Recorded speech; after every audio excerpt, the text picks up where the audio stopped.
அல்ஹம்துலில்லாஹி ரப்பில் ஆலமீன் வலாக்கிபத்துல் முத்தகீன் வஸ்ஸலாத்து வஸ்ஸலாமு அலா ரசூலில்லாஹி ஸல்லல்லாஹு அலைஹி வஸல்லம் வ ஆலிஹி வ ஸஹ்பிஹி அஜ்மாஈன். அம்மா பஅத். இன்றைய தினம் இன்ஷா அல்லாஹ் குர்பானி கொடுப்பவர்கள் தெரிந்து கொள்ள வேண்டிய ஒரு சில முக்கியமான விஷயங்களை நாம் பார்க்கிறோம். அல்லாஹ்வுக்கு மிக பிடித்தமாக இருக்கிற மாதங்களில்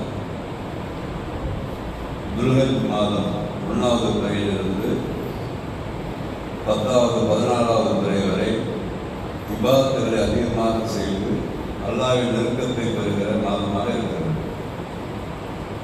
இந்த குர்பான் என்ற அந்த வார்த்தைக்கு அர்த்தமே என்னன்னு சொன்னாக்கா, அல்லாஹ்வுக்கு நமக்குமான தொடர்பை ஏற்படுத்திக் கொள்ளுதல் அப்படின்ற அர்த்தம்.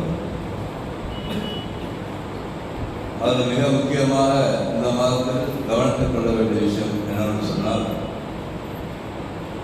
யாராருக்கெல்லாம் குர்பானி கொடுக்க வேண்டும் என்ற எண்ணம் இருக்கிறதோ அவர்கள் எல்லாம் துல்ஹஜ் பிறை 1வது பிறையிலிருந்து நகம் வெட்டுதல், மொழியை களைதல் போன்ற விஷயங்களை செய்யாமல் பெருநாள் தொழுகை தொழுதுவிட்டு அந்த செயல்களை செய்து கொள்ள வேண்டும். அதாவது குர்பானி கொடுத்த பிறகு மிக முக்கியமாக சொல்லியிருக்காங்க. ஏன்னாக்கா ஆரம்பத்திலே, அதாவது மாதம் பிறப்பதற்கு முன்பாகவே நம்முடைய உள்ளத்தில் அந்த நியத்தை ஏற்படுத்திக் கொள்ள வேண்டும் என்பதற்காக அதில் சைத்தான் ஒரு வேளை அந்த வழிமுறைகளை மாற்றிவிடலாம் என்று ஆரம்பத்திலே எச்சரிக்கையாக இருக்க சொல்லியிருக்கிறார். ஏன்னா சில பேர்கள் அந்த சைத்தான் கொடுக்கலாமா கொடுக்க வேண்டாமா அப்படி ஏதாவது ஒன்று போட்டுக்கொண்டு என்ன செய்வோம், மனதை கெடுக்க ஆரம்பிப்பான்.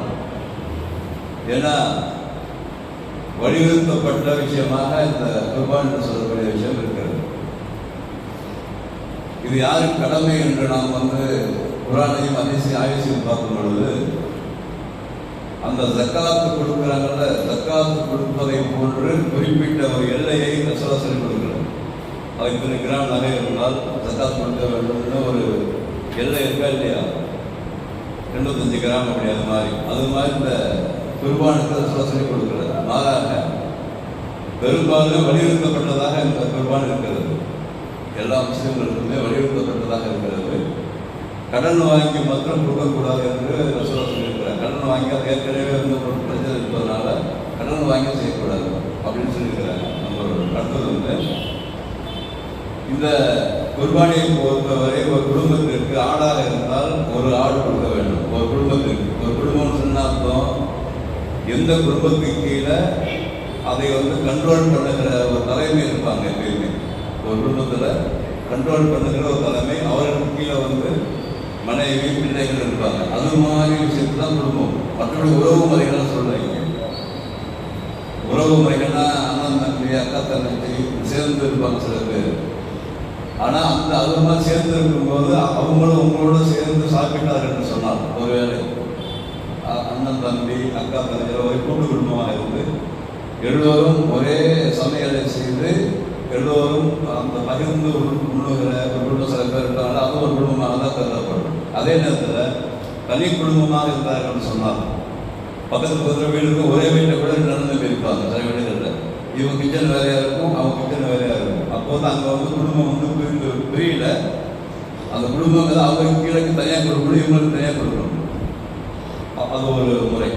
அதுக்கு பிறகு அந்த ஆணை பொறுத்த வரைக்கும் 1 வருடம் பூர்த்தியாக இருக்க வேண்டும். அதுக்கப்புறம் ஆட்டில் எந்த விதமான குறைகள் இருக்கக்கூடாது. வெளிப்படையாக தெரிகிற குறைகள், கண்களோட காது போன்ற காலங்கள் மாதிரிலாம் இருக்கக்கூடாது. நல்லா அல்லாஹ்வுக்காக என்ற நியத்தோடு நம்ம ரொம்ப நல்ல குவாலிட்டியாக இருக்கிறதா நம்ம தேர்ந்தெடுத்து இன்ஷா அல்லாஹ் கொடுக்க வேண்டும். இங்கே அல்லாஹ்வுக்காக கொடுக்கிறது சொன்னால் அல்லாஹ்வுக்கு பேர் சேராது. அல்லாஹ்வுக்கு என்ன செய்யறாரு, லை என்னால் அல்லாஹ் லுஹூமுஹா வலா திமாவுஹா வலாக்கின் யனாலுஹு தக்வா மின்கும் நல்லா பதிவு செய்யலாம். நீங்கள் கொடுக்கிற அந்த குர்பானிகள் அந்த மாமிசமோ ரத்தமோ அல்லாஹ்வை அடையாது. ஏன் இது அல்லாஹ் சொல்றான்னு சொன்னாக்கா, இந்த வசனம் இறங்குவதற்கு முன்பாக அன்றைக்கு வேறு நடைமுறைகள் இருந்தது. அப்போ எப்போ ரசூலுல்லாஹி ஸல்லல்லாஹு அலைஹி வஸல்லம் அவர்கள் காலத்துக்கு முன்னாடி இந்த பலி கொடுத்தல் என்று சொல்லி ஒரு விஷயம் இருந்தது. பலி கொடுத்தல் அது ஓங்கி ஒரே கூட போடுவாங்க, அப்படி தூக்கி விட்டு விடுவாங்க. அந்த கறியை வந்து யாருமே சாப்பிட மாட்டாங்க. அந்த ரத்தத்தெல்லாம் வந்து கீழே விட்டுருவாங்க, அப்படியே வெறும் அந்த குப்பையில் போட்டுருவாங்க. அது மாதிரி காலம் இப்போ இருக்குது. இப்போ சில பங்களாதேஷில் மேற்கு வங்காளம் போன்ற இடங்களில் பார்த்தீங்கன்னாக்கா ஒரு சிலைக்கு வந்து அவங்க வழிபாடு நடத்துவாங்க. நம்ம ஊரில் இருக்கலாம், நம்ம தெரியல இருக்கலாம். அங்கே என்ன செய்வாங்கன்னா பலி கொடுக்குற பேரில் ஒரே வெட்டி அந்த கறி யாரும் சாப்பிட மாட்டாங்க, தூக்கி போட்டுருவாங்க. அதே மாதிரி இன்னொரு விஷயம் இருந்தது. அப்போ என்னது, அந்த ஆண் பிள்ளைகளை வந்து பலி கொடுக்குற விஷயம். அதாவது தலைப்பிள்ளை குடும்பத்தில் வந்து முதல் பிள்ளை ஆம்பளை பிள்ளையாக இருந்தால் அந்த பிள்ளையை வந்து அறுத்து பலியிட்டு விட்டால் கடவுளுக்கு அல்லாவுக்கும் அந்த அந்த நபருக்கும் பார்த்தீங்கன்னா நெருக்கம் அதிகமாக இருக்குன்னு ஒரு விஷயம் இருந்தது. இதையெல்லாம் அல்லாஹ் போக வேண்டும் என்பதற்காகத்தான் அவளோட ரஹ்மான் வந்து இந்த மனிதனுக்கு மனிதன் வந்து பலி கொடுக்கிற வேண்டியெல்லாம் கிடையாதுப்பா. அதுக்கு பிறகு இந்த மிருகங்களை தான் பலி கொடுக்க வேண்டும். அப்படியே பலி என்று சொன்னாலும் அல்லாஹ் போய் சேராது. மாறாக நீங்கள் அறுக்கிற அந்த உயிரினத்தை நீங்கள் அறுத்து நீங்களும் சாப்பிட வேண்டும், அதை மற்றவர்களுக்கு கொடுத்து விட வேண்டும் என்று அந்த வழிமுறை வர வேண்டும் என்பதற்காக ஏற்பாடு பண்ணாங்க. அல்லாஹ் வந்து ஒரு ஏற்பாடு பண்ணி விட்டாங்க. 100 ஒட்டகத்தை ரசூல் ஸல்லல்லாஹு அலைஹி வஸல்லம் அறுத்தாங்க. அதில் வந்து கொஞ்சம் மணி கறி எடுத்துட்டு பாக்கி எல்லாமே தர்மம் பண்ணுவதாக மனசில் பார்க்குறோம்.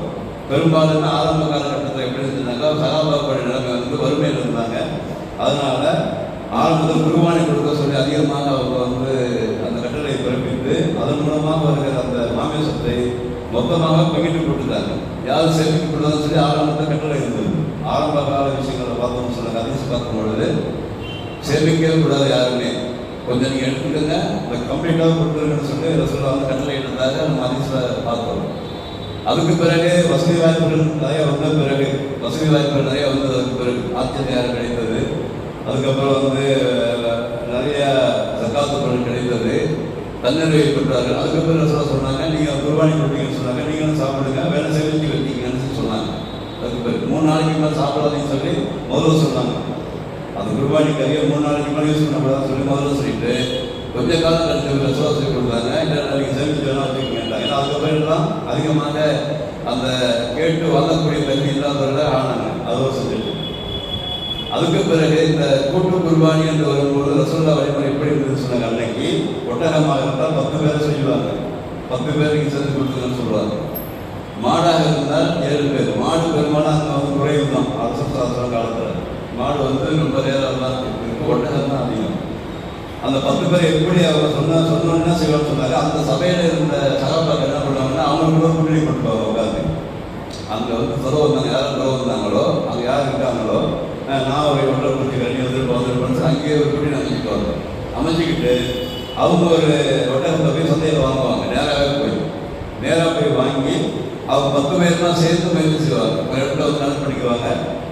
அந்த ஒட்டகம் இருக்கிற இடம்னு சொல்லி அந்த மக்கானோட நகர்னு சொல்லி இருக்கும். இப்போ இருக்கு சொல்லியில் நகர்னு சொன்னால் அந்த ஒட்டகம் அறுப்பதற்காக பிரத்யேகமாக உள்ள சொல்லுது. அங்கே போய் என்ன பண்ணுவாங்க, 10 பேரும் கூடி ஒன்றா போய் அந்த பெருநாள் தொழிலிட்டு உடனே அறுத்து அங்கேயே பங்கு போட்டுருவாங்க. அவங்க 10 பேரும் சேர்ந்து அவங்க யாரும் சில பேர் வேணும்னு சொல்லுவாங்க. வேணும்னு சொன்னாங்கன்னா உடனே அவங்க கொடுத்துருவாங்க. யாராருக்கெல்லாம் வந்து வேணுமோ அவங்க வீட்டுக்கு எடுத்துகிட்டு போவாங்க. பெரும்பாலும் கொடுத்ததாக தான் மனசில் பார்க்கும். இதே மென்ஷன் பண்ணுறோன்னு சொன்னாக்கா இந்த 10 பேருடைய உழைப்பு அந்த ஒட்டகத்தில் இருந்தது. அன்றைக்கு நேராகவே போவாங்க, நேராகவே காசு கொடுத்து வாங்குவாங்க, பணம் கொடுத்து ரியால் கொடுத்து வாங்குவாங்க, ரூபாய் கொடுத்து வாங்குவாங்க, உழைப்பாங்க. முதல்ல அந்த ஒட்டகம் அறுப்பதற்கு தேவையான விஷயம் என்னென்ன இருக்குது, உழைப்பு ஒன்று இருக்குல்ல, அந்த உழைப்பை வந்து முழுவதுமாக எல்லாரும் சேர்ந்து செய்வாங்க. போட்டி வருது என்ன, அந்த கழுவுறது என்ன, அந்த ரத்தம் விடும்போது அந்த குழி பறிக்கிறது என்ன, அந்த ரத்தத்தை கொண்டு உள்ள போட்டு மூடுறது என்ன, அதுக்கப்புறம் கறியை வந்து அறுக்கிறது என்ன, அதை எப்படி பங்கேறது என்ன, பங்கு வச்சு 10 பேருக்கு பங்கு வச்சு யார் எதெல்லாம் எடுத்துக்கணும்னு சொல்கிறது என்ன, எல்லா விஷயத்துலையுமே அங்கேயே அந்த சாட்டிஸ்ஃபேக்ஷனாக இருந்தாங்க. அவங்க அதிசயப்பட்டு தான் பார்த்தோம். முழு திருப்தியோடு தான் அவங்க வந்து குர்பானியை கொடுத்து விட்டு எல்லோருடைய உழைப்பு போட்டு சேர்ந்து அவங்க செஞ்சதாக தான் நம்ம பார்க்குறாங்க. ஆனால் இந்த நடைமுறை என்ன, இந்த காலப்போக்கில் வந்து கொஞ்சம் வளர்ந்து பல நாடுகளுக்கு போகும்போது காலப்போக்கில் என்ன செஞ்சாங்கன்னு சொன்னாங்க, கூட்டு குர்பானி என்ற விஷயத்தை ஒரு ஜமாத்தோ அல்லது ஒரு இயக்கமோ எடுக்க ஆரம்பித்து அந்த ரூட்டை வந்து மாற்றி விட்டாங்க. இது இப்போ நடந்தது இல்லை, இது வந்து 5ஆம் நூற்றாண்டு ஆரம்பிச்சு இந்த விஷயம். அது ஒரு கரெக்டாக தான் இருந்தது. அவங்கவுங்க போவாங்க, ஒட்டகத்தை பிடிப்பாங்க, அவங்க உழைப்பாங்க, அவங்க அறுப்பாங்க, அவங்க எடுப்பாங்க, அவங்க கொடுப்பாங்க. அதுக்கப்புறம் யோசித்தாங்க. அதுக்கப்புறம் எப்போ உலகம் முழுவதும் இந்த இஸ்லாம் அதிகமாக போக போக போக போக அந்த ஊருக்காக என்ன பண்ணாங்க சொன்னாங்க, அவங்க வந்து ஒரு ஒரு ஒரு விஷயத்தை எடுத்துக்கொண்டு மக்கள் சிரமப்பட வேணாம், நம்ம எடுத்து செஞ்சு கொடுக்கலான்னு ஒரு விஷயத்தை எடுத்தாங்க. நல்ல விஷயம் தான் அது. என்னன்னாக்கா மக்கள் தனியாக போகும்போது சிரமப்படுறாங்க, நம்ம என்ன இதாக சேர்ந்து அதை செஞ்சு கொடுத்தோம்னாக்கா நம்ம மக்களால் தொடர்பு இருக்கும், மக்களுக்கு நமக்குமான தொடர்பு வந்து இருக்கும், அப்போ வந்து அதிகமாக தொடர்புகள் வருவாங்கங்கிற எண்ணத்தில் அவங்க செஞ்சாங்க. அது செஞ்சுட்டு வரும்போது கரெக்டாக வந்து குறிப்பிட்ட காலத்தில் சில வந்து கிட்டத்தட்ட 13 நூற்றாண்டு வரை கரெக்டாக தான் இருந்தது. 13 100 வருஷத்துக்கு முன்பு வரை விஷயம் கரெக்டாக தான் நடந்துட்டு. ஆனால் இந்த 100 இப்போ நம்ம நூற்றாண்டு தான் வந்து வியாபாரமாக ஆக்கப்பட்டது. நம்ம வந்து சும்மா சொல்லல, ஆய்வு செய்து சொல்கிறோம். எப்படி வியாபாரம்னு சொன்னாக்கா, மக்களுக்கு எதெல்லாம் தெரியவில்லையோ அந்த தெரியாத விஷயங்கள்ல இவங்க கூற ஆரம்பித்தாங்க. பூந்து அதை வந்து ஆர்வமாக இருப்பாங்க அவங்க மக்கள், அந்த பிறவாடு பண்ணணும் அப்படின்னு சொல்லிட்டு அதை என்ன பண்ணாங்க, வந்து அந்த பணத்தை கலெக்ஷன் பண்ணி வாங்கி கொஞ்சம் ஆரம்ப காலத்தில் 100 வருஷத்துக்கு முன்னாடி 90 வருஷத்துக்கு கண்டாடு செல்ல காலங்கள் செல்ல அதுக்குள்ள ஒரு மோசடி வந்து நுழைய ஆரம்பிச்சது. இதெல்லாம் வந்து குரூப் சொல்லணும், நடந்துதான் சொல்லணும். எப்படி மோசடி ஆரம்பிச்சு சொன்னாக்கா, அது வந்து பணத்தை வாங்க வேண்டியது, அதுக்கு ஒரு குறிப்பிட்ட ஆள்களை போட வேண்டியது, அவங்க அதில் வந்து ஏதாவது மோசடி பண்ண வேண்டியது, இப்படி. அதுக்கப்புறம் இன்னொன்று என்ன ஆச்சுன்னு சொன்னாக்கா, யார் வந்து அந்த கூட்டுக்குழுவில் சேர்றாங்களோ அவங்க உழைப்பு வந்து ரொம்ப ஜீரோவாயிடுச்சு. இப்போ மாடுல வந்து பங்குன்னு சொன்னாக்கா 7 பேர் இருக்காங்க இல்லையா, அந்த 7 பேர் உழைப்பு சுத்தமாக கிடையாது. காசு கொடுக்க வேண்டியது, பில்லை போட வேண்டியது, நம்பர் எழுத வேண்டியது, வீட்டுக்கு பெற வேண்டியது, அதுக்கப்புறம் கால் பண்ண வேண்டியது, கறி கொடுத்தா கறிக்கணும், என்ன ரெண்டாவது இப்படி எந்த அளவுக்கு ஆகிட்டாங்கன்னு சொன்னாக்கா, ரசூல் சொல்லிக் கொடுத்த மாதிரி ஆரம்பத்திலே இந்த சமுதாயத்தை வந்து வெளிமாற்றாமல் இருந்தால் இது பிரச்சனை வந்திருக்காது. இதான் மக்களே சொல்லிட்டு இருக்கிறோம். எந்த விஷயத்தை செஞ்சாலும் யாருக்கு இருக்குங்க, 1400 வருஷம் முன்னாடி ரசூலா என்ன சொன்னாங்களோ அதை ஃபாலோ பண்ண அந்த பிரச்சனை வந்து வரவே வராது. எப்போ இதுக்கு மாற்று ஏற்பாடு செஞ்சு யோசனை பண்ணுறாங்களோ அப்போலாம் இந்த பிரச்சனை தான் வரும். அதில் வந்ததான் இது என்னன்னு சொன்னாக்கா, முக்கியமாக உழைப்பே இல்லாமல் முழுமையாக யார் வசூல் பண்ணுறாங்களோ அவங்க நம்ப ஆரம்பித்தாங்க. அந்த நம்ப ஆரம்பிச்சவங்க சில பேர் உண்மையாக செஞ்சாங்க. உண்மையாக செய்யும்போது அங்கே அந்த எப்படி நம்மளுக்கு சரியாக கிடைக்கல, சில ஜமாத்துக்காரர்கள் எப்படி கிடைக்கல, இது மாதிரி உழைப்பு இல்லாமல் சும்மா ஃபோன் பண்ணி கேட்கறது, அதுக்கப்புறம் கையோடைய அந்த பங்கை பார்த்தீங்கன்னா கொஞ்சமாக இருக்குங்கிறது, அப்புறம் தோலாக இருக்குங்கிறது, எலும்பாக இருக்குங்கிறது, இந்த ப்ராப்ளம் எல்லாருக்குமே இது ஏற்பட்டது. தமிழ் அளவில் சொல்லிட்டு இருக்காது, உலக அளவில் இருக்கிற பிரச்சனை, குறிப்பாக தமிழக அளவில் இந்த பிரச்சனை வந்து ஏறும். அந்த யார் அந்த ஏற்பாடு பண்ணி செஞ்சாங்களோ அவங்களுக்குள்ள ஒரு சதவை ஏற்படுது மனசு ரீதியாக. என்ன நம்ம வந்து ஒரு உதயமாக தான் செய்கிறோம், ஏராளமான கஷ்டங்கள் இதுக்குள்ள இருக்குது. ஆனால் இதெல்லாம் கவனத்தில் கொள்ளாமல் இவங்க என்ன இப்படி கேட்குறாங்கன்னு அவங்க ஒரு எண்ணம் வச்சுக்க, அந்த யார் பங்கு கொடுத்தாங்களோ அவங்க விழுந்து நியத்து மாறி போயிடுது. சில நேரங்கள் என்னது கறிக்காக நியத்து மாறிவிடாங்க. இந்த கறி கொஞ்சம் மாறினா முடிஞ்ச வச்சுல அவங்க குர்பானுடைய அந்த விஷயமே தெரியாமல் தான் இவங்க பணமே கொடுத்துருக்காங்க. அப்புறமா நம்ம அவங்க கேட்குற கேள்வியை பொறுத்து என்ன ஆகுதுன்னு சொன்னாக்கா, சரி குர்பானியில் எதுக்காக கொடுக்குறோம், எந்த விஷயத்துக்காக அல்லாஹ் சொன்னாங்க, அதில் என்ன எதிர்பார்க்கணும் அப்படிங்கிற முக்கியமான கான்செப்ட் வந்து அவங்களுக்கு சொல்லப்படாதனால அல்ல தெரியாதனால கேள்வி மேலே கேள்வி கேட்டு அந்த யார் ஏற்பாடு பண்ணுறாங்களோ அவங்கள வந்து மன உளைச்சலுக்கு ஆக்கினாங்க கடந்த காலங்களில்.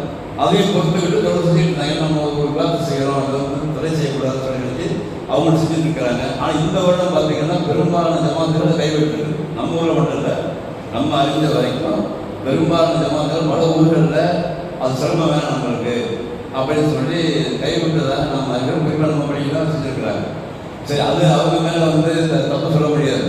ஏன்னா அது வந்து வலியுறுத்தப்பட்ட பள்ளிவாசல் செய்யணுங்கிறதுலாம் ஒன்றும் கிடையாது. ரசூலை சொல்லுவோம் இல்லை, பள்ளிவாசல் பண்ணலாம் தான் செய்யணும் அப்படின்னு அப்படி கிடையாது.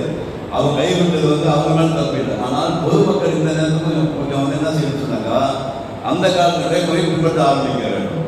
அதுதான் நான் சொல்ல ஒரு விஷயம் இல்லை. இப்போ என்ன செய்யாமல் போயிட்டாங்க இந்த வருஷம் நினைக்காம, ரசூல் ஸல்லல்லாஹு அலைஹி வஸல்லம் காலத்தில் எப்படி இருந்து பொதுமக்கள் தானாக சென்று மாட்டை வாங்கி ஒரு இடத்தை வந்து ஒட்டகத்தை வாங்கி ஒரு இடத்தை வந்து செலக்ட் பண்ணி அவங்க எல்லாரும் உழைச்சாங்கல்ல, அதுவும் இப்போ செய்ய முடியும். எப்படி செய்ய முடியும்னு சொன்னாக்கா, உங்கள் நண்பர்கள், உங்கள் அண்ணன் தம்பிகள், உங்கள் குடும்ப உறவு முறைகள் 7 பேரை அவங்க தனியாக செத்துக்கணும். ஒரு ஆள் செத்துக்கிட்டு நீங்கள் டேரக்டாக போய் அந்த மாடை வந்து வாங்க முடியும். காலி மனைகள் வந்து நிறைய கிடக்கு நம்ம ஊரில். அவங்கள்ட்ட பர்மிஷன் வாங்கிட்டு ஒரு ஸ்கிரீன் மாதிரி போட்டுட்டு அந்த யாரெல்லாம் அந்த 7 பேர் இருக்கீங்க இல்லையா, அந்த 7 பேரில் ஒரு ஆள் வந்து ஒரு ஆள் அறுத்து அங்கே உள்ள வேலைகளை மொத்தமாக செய்ய முடியும். அல்லது கூலிக்கு ஆள் அமர்த்தி யார் இந்த மாடு இருக்க தெரியுமோ அவங்களுக்கு வந்து கூலிக்கு ஆள் அமர்த்தி அவங்க வேலைக்கு அமர்த்தி என்ன செய்யணும். தொழுது முடிஞ்ச பிறகு நீங்கள் செய்ய ஆரம்பிச்சிங்கன்னா இந்த வழிமுறை வந்து நம்ம கூட சூப்பராகிடும். யார்கிட்டையுமே நம்ம காசு கொடுக்க வேண்டிய சொல்லுவாங்க யார்கிட்டையுமே. ரெண்டாவது இந்த கால சூழலில் வந்து இப்போ ஜமாத்துகள் மறுத்ததால் ஒரு குறிப்பிட்ட நபருக்கு இன்றைக்கு வந்து அதிகமாக வியாபாரம் போகிறது. அது ஒரு ஆபத்து இருக்காது.